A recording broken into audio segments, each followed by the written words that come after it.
Hello বন্ধুরা, সুপ্রভাত, শুভ বৃহস্পতিবার।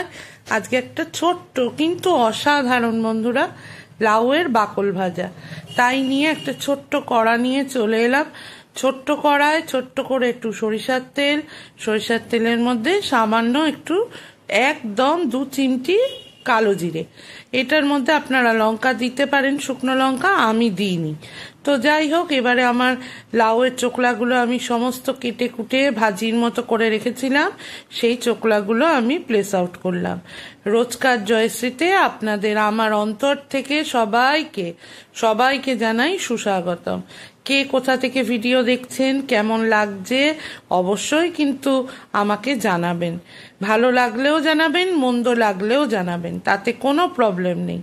ঠিক হ্যাঁ, এবারে চলে এলাম রান্নায়। জাস্ট আমি এইটিকে ভাজবো। এইটি কিন্তু আমাদের ঢাকা জেলার একটি রান্না, লাউয়ের বাকল ভাজা, যেটি খেতে অসাধারণ হয়। ঢাকা বিক্রমপুরের লোকেরাও খায়, আবার বরিশালের লোকেরাও। আমি আমার শ্বশুর ঘর যেরকম বরিশাল, তাদের বাড়িতে এসেও খেয়েছি। অসাধারণ রেসিপি। সামান্য একটু লবণ আর একদম চটজলদি হয়, কোনো ঝামেলা নেই। শুধু লাউটিকে একটু কচি থাকতে হবে। এইটি হলো এই রান্নাটির মেন শর্ত, তাহলে রান্নাটি আরো উপাদেয় হবে। এবারে তার মধ্যে আমি নুন আর হলদিরানিকে দিয়ে এবারে এটাকে ভাজি করব। তবে ভাজি করব তখন কিন্তু আমি একটু ঢাকা চাপা দেব। আর ঢাকা চাপা দেওয়ার সময় সামান্য 2-4 ফোঁটা জলের ছিটে দিয়ে সেটাকে তাড়াতাড়ি সিদ্ধ হওয়ার জন্য আপনারা করতে পারেন, তাতে কোনো প্রবলেম নেই। যেমন লাউয়ের চোকলা থেকে সেরকম কোনো জল বেরায়নি, আমি অল্প সামান্য একদম একটু জল দিয়ে আমি লাউয়ের চোকলাগুলোকে একটু ভাপিয়ে নিলাম। জাস্ট একটু ঢাকা চাপা দিয়ে সুন্দর করে লাউয়ের চোকলাটাকে আমি ভাজা করে দেবো। যা বলা তাই কাজ। সুন্দর করে একটা পাত্র দিয়ে ঢেকে দিলাম। এরপর এবারে পাত্রটি খোলবার পালা। মোটামুটি 2-4 মিনিট হওয়ার পর খুলে দেখলাম আমার লাউয়ের চোকলা আমার ঠিক যেরম দরকার সেরম প্রায় হয়ে এসছে। এরপর আর রান্নার সেরম কিছুই নেই। এটি একটি ছোট্ট প্রসেস, কিন্তু রান্নাটি হয় কিন্তু অসাধারণ। মোটামুটি গরম ভাতে এই ধরনের রান্না বন্ধুরা এক-আধ দিন খেলে মুখটাও ছাড়ে, মনটাও ভালো লাগে। আর ওই যে যা বললাম, স্বাদ আর গন্ধ, মানুষের রান্না তো মেন দাঁড়িয়ে আছে স্বাদ আর গন্ধের ওপর। এমন এক একটা ছোটখাটো রান্না হয়, এক একজনের হাতে তো সামান্য আলু সিদ্ধ মাখা তাই এত সুন্দর হয়, এক থালা ভাত খাওয়া যাবে। ওই আর কি, ওপর থেকে একটু নারিকেল ছড়িয়ে দিলাম, যেটি এই বাড়িতে খুব ব্যবহার হয়।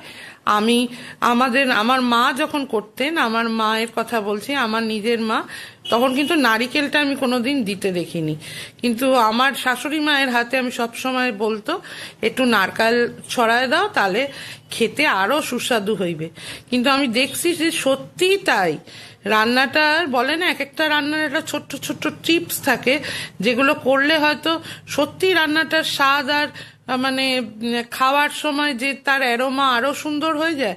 ঠিক তাই, নারকেল দেওয়ার পর সামান্য একটু চিনি দিলাম। আপনারা চিনি যদি না দেন তাহলে কিন্তু আমার মনে হয় না এই রান্নাটায় চিনি ছাড়া খুব একটা ভালো লাগে।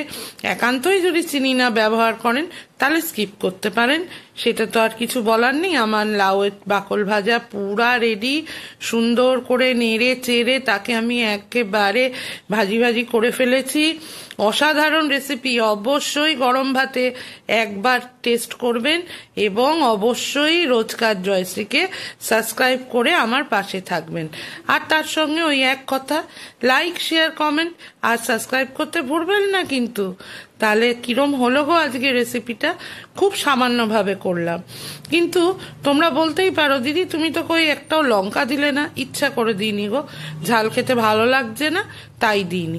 তোমরা চাইলেই কিন্তু শুকনো লঙ্কা কালো জিরার সঙ্গে ফোড়ন দিতে পারো, সেই ঝালেই এই তরকারিটি অসাধারণ হয়ে যাবে। মনে হলো আমি একটু টেস্ট করে সামান্য একটু লবণের ছিটে হয়তো দিতে হতে পারে, এই জন্য সামান্য একটু লবণ ছুঁয়ে দিলাম। আমি সব রান্না করবার সময় আসলে ছেলে কর্তা সবাই তো খাবে, না হলে তো গালিটা আমি একাই খাবো ভুলভাল হলে বলো। আমি মাঝে মধ্যে কিন্তু একটু দেখে চেখে রান্না করি, এটার মধ্যে কোনো দোষ ত্রুটি কেউ ধরো না। তো যাই হোক, যা বলা তাই কাজ। আমার রান্না পুরো রেডি। এবারে লাউয়ের বাকল ভাজা খেয়ে গরম ভাত নিয়ে বসে একদম সুন্দর করে এইটা একদিন করে অবশ্যই কিন্তু ট্রাই করো।